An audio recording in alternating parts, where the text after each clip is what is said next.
on this side is Asia, which is China, and on this part is Tibet. And I'm going to skip this journey all through this, from Babylon all the way to India. They crossed across the mountainous regions of Middle East and Asia. And here's another map of India, and this is where Kashmir is. Maybe it shows a little bit better over that one. So when they end up in the Hindu Kush, Apollonius said to Damis, "Pray tell me, Damis, where were we yesterday?" "On the plain," answered Damis. "And where are we today?" "On the mountains, if I'm not mistaken." Then said Apollonius, "Yesterday we were below, today we are above. In what respect do these conditions differ?" "In this," said Damis, "that yesterday's journey has been made by many travelers, but this day's journey has been made by the few." In other words, the trials and tribulations of being a neophyte, which is described in this book, is very difficult to undertake. So to travel all this area is a tremendous effort on part of one who has so much energy to teach, because he did teach wherever he went. At last, it says, they came to Taxila, which is near the Rawalpindi, close to the border of Kashmir, which is here. In front of the city walls stood a large temple made of porphyry and enriched with ornaments of gold. They rested there until the king received them. And Apollonius asked the king of Taxila, who was a philosopher and a disciple of the Mahatmas he was seeking, what he should do. And here's the recommendation. The king of Taxila says, "A young man must go beyond the high faces and see the men to whom you are going.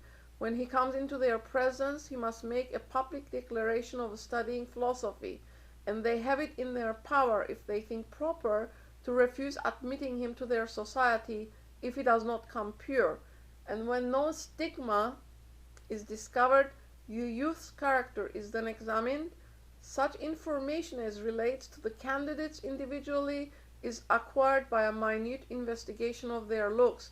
Wise men, as such as are deep-read in nature, see the tempers and dispositions of men just as they see objects in a mirror.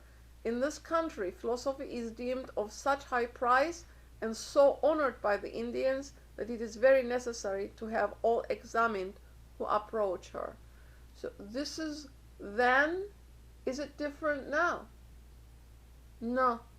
We are told that the philosophy brought out by HPV is a complete system.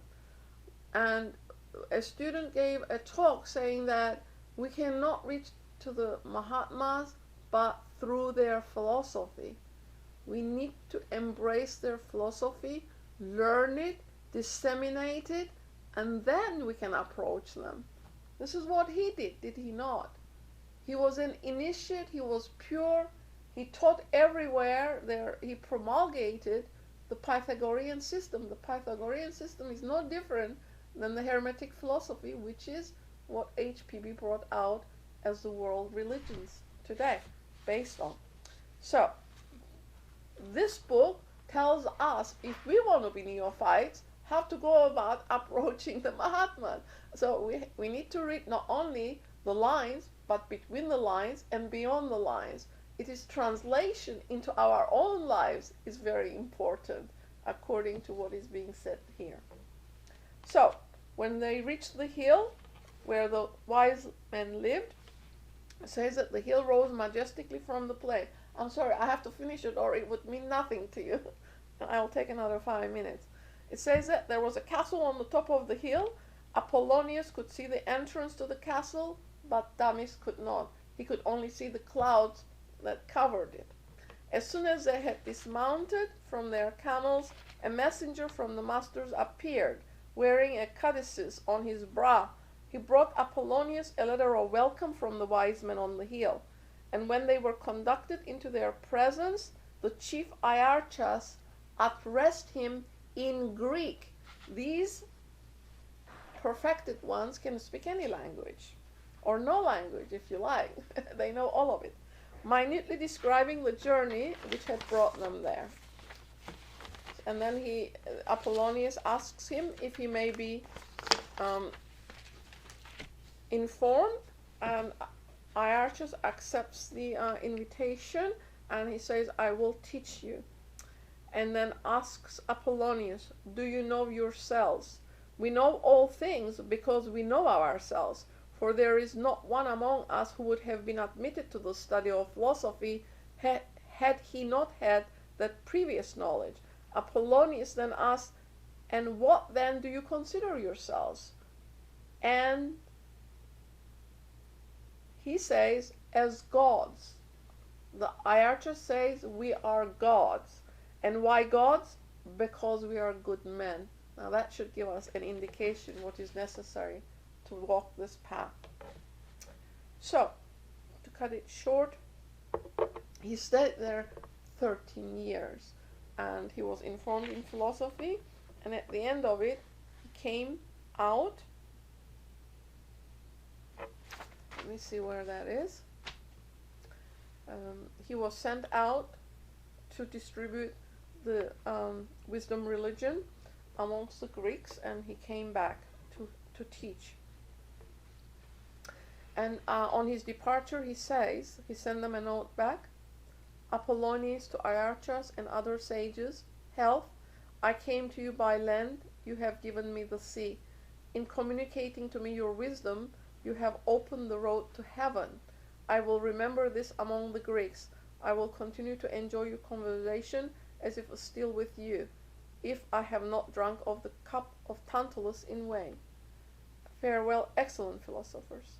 So, Apollonius came back, and he brought the wisdom religion to Europe and laid down lines of force, which were continued by his successor, Ammonius Saccas. He established an esoteric school in Ephesus, and is said by some of his biographers to have lived to an old ripe age of 100 or 130. But I found this information, which is very interesting. It says, in the very heart of the valley of Kashmir, there stands the little town of Srinagar. Here it is. I marked it. Here, Srinagar. This town was founded by Asoka, if you remember the Buddhist king, 300 BC. And therefore it was there when Apollonius came to Kashmir. There is a tradition, it says, among the inhabitants of this town that a great adept came there from Europe in the 1st century and that he died there. And a few miles beyond, outside Srinagar, are found the magnificent ruins of an ancient temple. This temple, the Sun Temple of Kashmir. And there is a tradition there, and they also hold papers saying that this, by the way, is very old. It says that the Pandu brothers of the Mahabharata paid homage to the sun in that temple. So, this is very similar to the one described in the book of Philostratus, where Apollonius worshipped, and this is the Kashmiri temple of Martand, and I marked it on this map here. Here's Martand. And then there is another tradition, if you go a little bit that way. A 2 weeks journey, it says, on muleback will take the traveler up the mountains into the city of Ladakh in western Tibet. And here it is. There he may have the good fortune to discover an ancient Buddhist monastery perched like an eagle's nest on the overhanging crags. There the monks may tell him, as they have told other travelers, of certain manuscripts in their possession, which were left to them by the great European adept of the 1st century, when he passed through Ladakh. And on the other side of the Himalayas, in Lhasa, in Tibet, there are other men who possess records of the adept who taught in Europe during the 1st century and then came back home when his work was done. So perhaps Apollonius did not die in Europe, but started out on a second journey to India, passing through all these places on his way home. It's food for thought that we think we know things, but really we don't, because nobody knew what happened to him, but at least we have some hints in these writings as to what might have happened to him. So now we'll open it for questions.